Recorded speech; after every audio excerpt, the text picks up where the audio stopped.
Endikilikçiyimiz vatandaş. Bugün çizdağ 2022, 22. yıl 12. ayının 22. gün.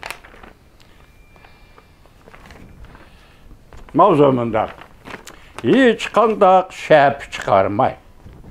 O Beycan'ı ziyaret kılıp bir parça mehbi xat elip geldi. Mavzulu haber 12. ayının 21. gün Venvet orbiti ilan kılındı. Haber mındak başlandı. Rusya Devlet Bexaterlik Komitetinin reisi. Oylamağa yerden çıkıp Cungo'ya ziyaret gitip geldi.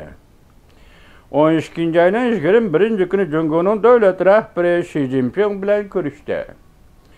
Medvedev, yani Rusya'nın Birlik Keltiriş Partisi'nin reisi. O burun Rusya'ya prezident bolgan, hem vezir bolgan. Prezident Vladimir Putin'in en yakın dostu idi. Del muşu çağda, muşundak çağda, Ukrayna Prezident Zelenski Washington'a ziyaret kelgen del muşundak bir çağda, Prezident Vladimir Putin Ukraynaga tajavuz uruşu nime degen qiyin dep etiraf kılgan çağda, Medvedev Beijing'e ziyaret geldi. Medvedev 12. ayının 21. günü yüzden Telegram kanalında bir parça video film ilan kıldı. Ve bu filmde Xi Jinping'in düşken suretle ve Rusya emeldarları bilen Cungo emeldarları birlik düşken suretle ilan kılındı. Xi Jinping Medvedev bilen 21. günü Beijing'de Diyavyutay Sarayı'da görüştü.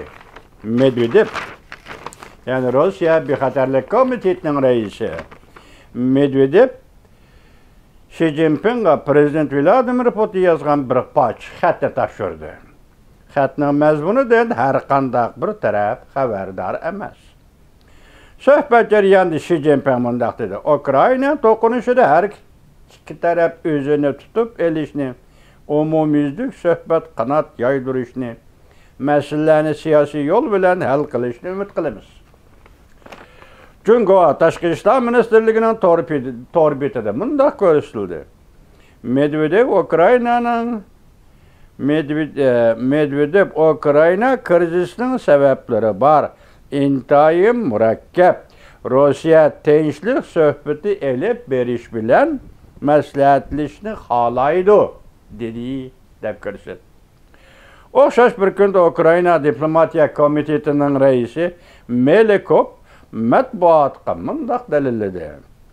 Ukraina prezidenti Zelenski Washingtonga ziyoratga boradi. 12. ayının 21. günü Amerika Qo'shma Shtatlarining prezidenti Joe Biden bilan qo'sh taraflik suhbat o'tkazdi ve davlat majlisi nutq so'zlaydi. Men boshlaydim o o'xshash bir kun kechikib qolgan ish yo'q. Nima ish vatandosh? Men boshlaydim bu Beycan'ı Ukrayna bilen hiç qanday alakası yok. Hazırgıça alaq qılaman deb qılanmadı.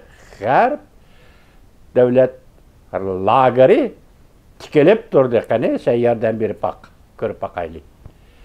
Hiç qılanmadı Beycan. Lekin bu shundaq vaqtda Ukrayna masalasiga munosabatlik değildi. Bu nima oldu? Prezident Vladimir Putin'ning yaqin do'sti Rusya Federatsiyasi Bexaterlik Komitetining reisi. Bexaterlik Komiteti bu her qaysi taraf chetildigan maxfiy diplomatiyaga chetildigan komitet, Rusya'nın komiteti. Tuyuqsiz Beycan'ı ziyaret qildi.